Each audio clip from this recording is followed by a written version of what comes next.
최강 시사.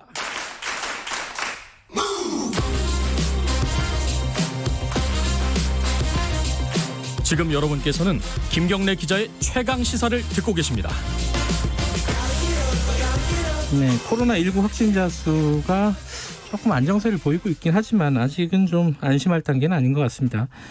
다음 달 3일에 그러니까 10월 3일 개천절에 대규모 집회가 있는 거 아니냐 이런 걱정들이 있어요. 보수단체 중심으로 지금 진행이 되고 있는 것 같은데 여기에 또 사랑제일교회 정광욱 목사 이름들도 계속 나오고 있습니다.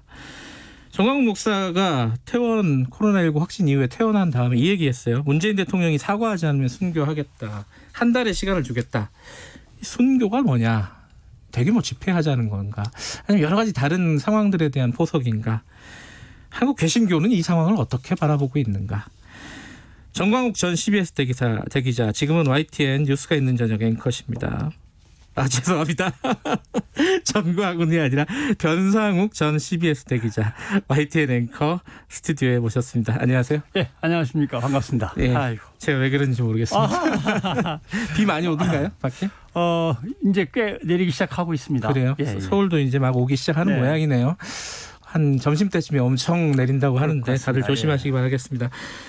일단 그게 제일 궁금해요. 이게 순교라는 말을 사전적인 의미로 받아들여야 되는 것인지 이게 뭐 다른 뜻이 있는 건지 이게 복잡하니까 먼저 그것 좀 설명을 해주세요. 순교라고 하는 말은 글쎄요. 뭐 종교적인 어떤 신앙을 지키고자 네. 뭐 나름대로 희생한다면 순교라는 이름을 붙이게 되겠지만 여기서 이제 전광훈 목사의 절박함이 드러나죠. 네. 맨 처음에는 청와대로 다 쳐들어가자. 탄핵시키고 끌어내리면 되지 대통령을 이렇게 했는데 그다음에는 결사대를 조직하자. 구국 결사대.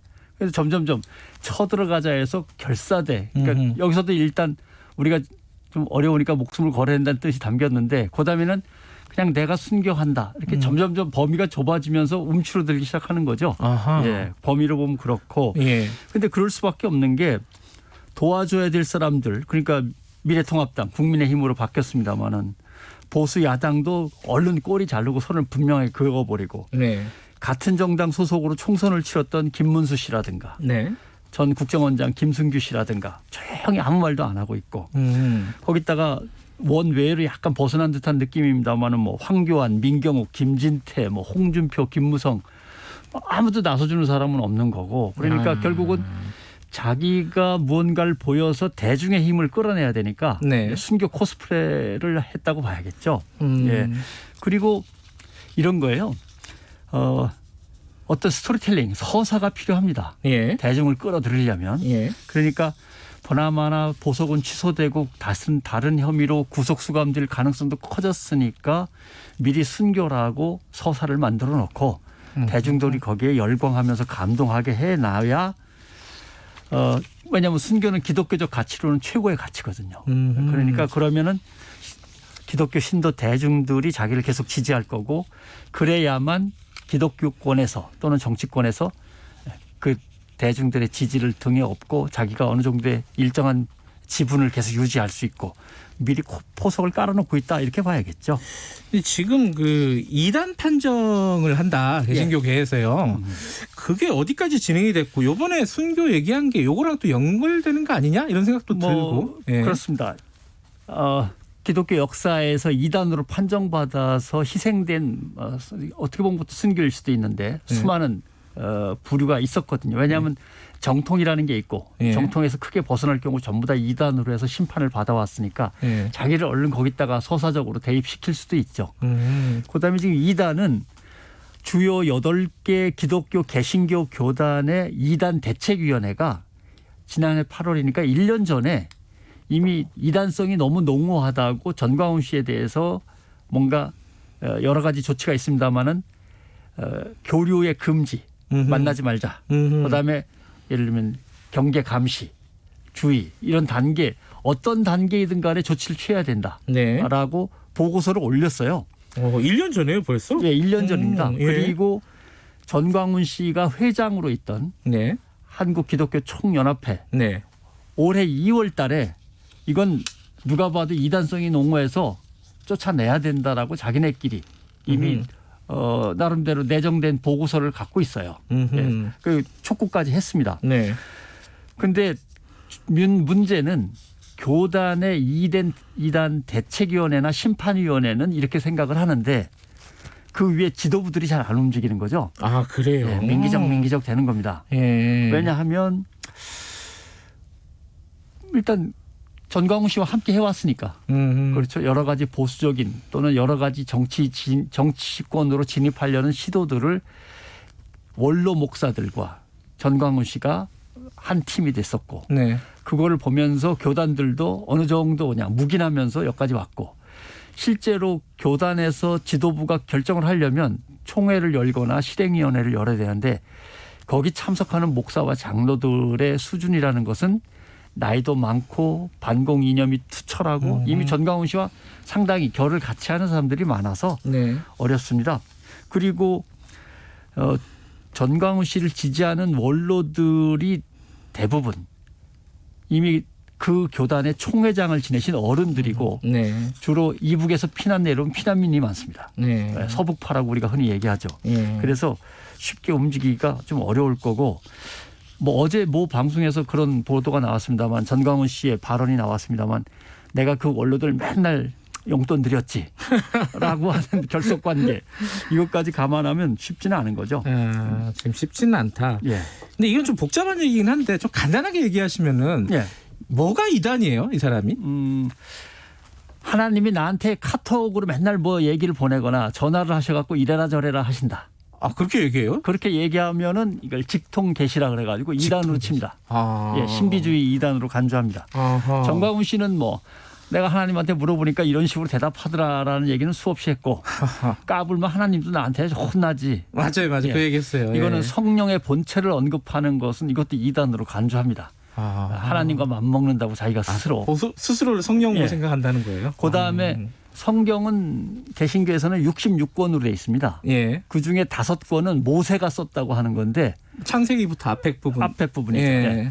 이 5권 빼고 나머지는 그냥 좀 약간 허접한 주석서에 불과하다. 해설서에. 이렇게 주장하면 그 주장은 성경책에 나오는 사두개파의 주장인데 사두개파라고 하는 것은 예수 당시의 교권을 장악하고 기득권을 누리고 예수를 십자가에 매단 그 교파가 옛날에 주장했던 겁니다. 지금 뭐 기단성이 너무하죠. 뭐 그밖에 기타 등등은 뭐 많습니다만. 사람들이 일반 이제 특히 이제 개신교를 잘 모르는 사람들, 예. 저 같은 경우도 마찬가지인데 이 신천지하고 이번에 사랑제일교회하고 나타나는 양상은 좀 비슷한데 이게 같은 거냐? 뭐 신천지는 이단이라고 하는데 여긴 또 이단 심판을 뭐 한다 그러고 예. 뭐가 다른 거냐? 이게 좀 궁금해요. 기독교나 기독교를 흉내낸 다른 어떤 유사 종교들은 네. 항상 국가 조국이 2개입니다. 하나님의 나라라고 하는 조국이 있는 거고 예. 그다음에 자기가 현실적으로 속해 있는 조국이 있는 거고 예. 신천지는 한 국가 안에서 시작은 했지만 자기네만의 왕국을 꾸리겠다는 하나의 시스템이었고요. 예. 전광훈은 그게 아니고 네. 이 나라를 진보 좌파 정권한테 빼앗겼기 때문에 현실 정권을 되찾아와서 그 현실 정권을 개신교 정권으로 만들어서 국가 자체를 개신교화해야 된다라는 생각을 갖고 있는 거죠. 예. 그러니까 신천지는 몰래 숨어서 자기들만의 세상을 꿈꾸는 건데 전광훈 사랑제일교회 이쪽에 모이는 분들은 빼앗긴 나라를 되찾겠다는 독립투쟁 비슷합니다. 그러니까 제발 방역검사를 받으래도 계속 버티면서 이게 어떤 하나의 멋진 투쟁이 되는 거죠. 네. 그 신천지는 아예 세속에서 예. 벗어나겠다는 거고. 우리한테 관심 두지 마세요. 우리는 조용히 우리끼리 요런저런 방법을 써가지고 잘 살 테니까라고 따로 숨어서 하던 거지만 정광훈 씨는 나라를 되찾겠다는 거니까 이거는 뭐 다른 문제. 완전히 다르군요. 예, 그러니까 음모론을 계속 전파하는 거고. 예. 근데 저도 이제 교인들을 친구들이나 지인들 만날 거 아니에요. 그럼 그런 사람 그런 얘기 하는 사람도 많아요. 정광훈 씨가 무슨 목사야? 우린 목사라고 부른 적 없어. 이렇게 얘기하는데 실제로는 목사잖아요. 그죠? 정확히 뭐 말씀드리기 어렵습니다만 네. 저 어린 시절에는 네. 교회 지하실에는 다 신학교가 있었어요. 무인가 신학교라고 하는 거죠. 예. 이게 나중에 이제 인가 신학교로 다 바꾸는 과정이 진행되는데 예. 정광훈 씨는 그 경계선에서 왔다 갔다 하면서 무인가 신학교를 다니고 인가된 신학대학원을 다닌 걸로 지금 대충 돼 있는데 교단에서 제명 처분됐습니다. 그럼 목사가 아니어야 되는데 네. 제명 처분되기 직전에 빠져나와서 새로운 걸 만들어갖고 자기가 거기에 속해버렸어요. 그러니까 애매하죠. 그런데 항상 방송국에 전화는 많이 와요. 항의 전화. 그 사람을 왜 목사라고 부르냐? 그러니까요. 씨라고 불러라. 네. 목사 아니다. 네. 그러면 한국교회 어디서든 간에 공식적으로 목사가 아니라고 얘기를 하든지 아무도 얘기를 안 하잖아요. 아, 교회 교단에서는 예. 얘기 안 하면서 어떤 교단이나 어떤 협의체에서도 얘기를 안 해요. 그러면서 계속 개인적으로 항의는 하죠. 그래 자기네들은 뒤에서 손에 더러운 거 안 묻히려고 하면서 방송국이나 신문사에는 목사라고 부르지 말라. 목회자 협의회는 그런 성명을 냈는데 이건 협의회일 뿐이고 공식 교단들이 움직이지 않는 게 문제죠.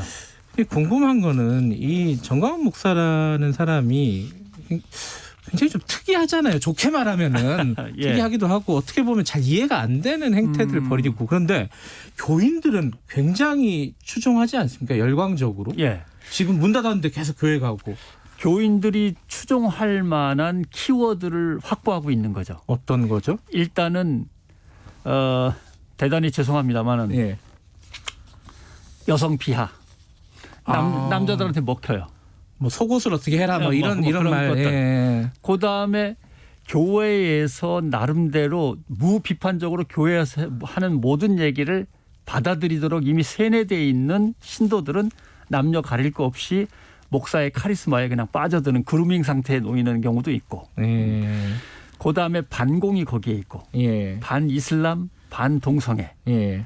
그다음에 종북 좌파 정권에 대한 심판 그러니까 극우적인 성향을 갖고 있는 정치 성향을 갖고 있는 많은 대중이 혹할 만한 키워드를 모두 갖고 있죠. 네. 그다음에 대부분의 정치인들이나 대형교회 목사들은 자기 손에 흙탕물을 묻히기 싫어합니다. 네. 네. 근데 정광훈 씨는 자기가 맨 앞에서 흙탕물을 묻히면서 뛰어가니까 따라가게 되는 거고 네. 신학적으로는 대단히 좀 중요하지만 간단하게 설명을 드리면 기독교가 사회에 제대로 적응을 못할 때 네. 유럽 스타일의 지성주의는 사회에 적응하는 쪽으로 가야 된다라고 주장을 했습니다. 네. 그래서 80년대 후반에 우리나라에서 시작된 것이 기독교 윤리 실천운동, 기독교 공명선거운동 이런 것들은 유럽식 지성주의고요. 네. 미국식 감성주의가 결합된 게 근본주의라고 흔히 하는 겁니다. 기독교의 정통을 꾹 잡고 절대 놓치지 말고 악착같이 지켜야 된다. 그러려면은 정권도 기독교로 바꿔야 된다. 개신교로. 네. 뭐 이런 것들이죠. 그게 점점 심해진 거를 신사도주의라고 합니다. 정권을 갖고 와야 된다. 그다음에 교육이나 언론이나 경제도 다 장악해야 된다. 네. 그 큰 목표를 향해서 나가는 게 신사도주의인데 근본주의는 한국의 보수 기독교의 근간을 이루고 있지만 신사도주의는 이단으로 간주하고 있습니다. 그런데 정광훈 씨는 그걸 넘나듭니다. 그리고 신사도주의 이단이라고 규정받은 사람들을 자기가 다 구제해서 자기 부하로 부리기도 하고 그런 점에서 정광훈 씨의 특이성이 있고 그런 외침이나 주장에 사람들이 이제 빨려 들어가죠. 하나만 더 여쭤보면 아마 마무리가 될 것 같네요. 시간이 좀 아깝네. 이게 참 부족합니다. 네, 어쨌든 이제 정권을 가져와야 된다. 빼앗긴 네. 정권을 가져와야 된다. 이렇게 말을 했잖아요. 정광훈 씨가. 근데 그게 사실은 정치권하고 연계가 돼 있었지 않습니까? 예, 근데 예. 지금 국민의힘은 선을 약간 그으려고 하는 모습을 계속 보이고 있어요. 예. 그럼 결국 정광훈 씨는 실패할 거 아니냐? 어떻게 전망하십니까? 전광훈 씨가 2008년부터 계속 총선거에 도전을 합니다. 네. 근데 언제부터 달라지느냐면 네. 2012년 총선까지는 네. 뭐라고 그 지역을 얘기해서 대단히 죄송합니다만 괜찮습니다. 호남 쪽 지지가 훨씬 큽니다. 그래요? 예. 그것도 특이하네요. 왜냐하면 거기에 기독교 인구가 워낙 많거든요. 근데 2016년부터는 바뀝니다. 경상북도 지지가 훨씬 더 커집니다. 네. 이것은 뭘 말하냐면 기독교 내에서 전광훈 씨는 점점점 약간 극우적인 과격한 성향의 크리스찬들만 이제 남게 되고 오히려 보수 우익 정치 성향을 갖고 있는 지지자들을 더 많이 확보해 가는 거죠. 이게 결국 전광훈 씨는 교회에서 일반 극우 정치 쪽으로 지금 자리를 옮기고 있는 중입니다. 네, 그걸 갖다 이제 총선의 흐름과 함께 볼 수 있는데 아마도 전광훈 씨는 보수 세력이 전광훈 씨를 기다려주든지 새로운 인물을 찾고 전광훈 씨를 버리든지 아니면은 계속 계산을 하는 상황에서 수감되느냐가 제일 관건이죠. 어떻게 수감될 거냐. 그다음에 서사가 어떻게 진행되느냐. 그걸 봐야겠죠. 알겠습니다. 오늘 여기까지만 드릴게요. 고맙습니다. 고맙습니다. 변상욱 전 CBS 대기자였습니다. 김경래 최강시사 1부는 여기까지고요. 잠시 후 2부 8시에 돌아옵니다. 안녕하세요.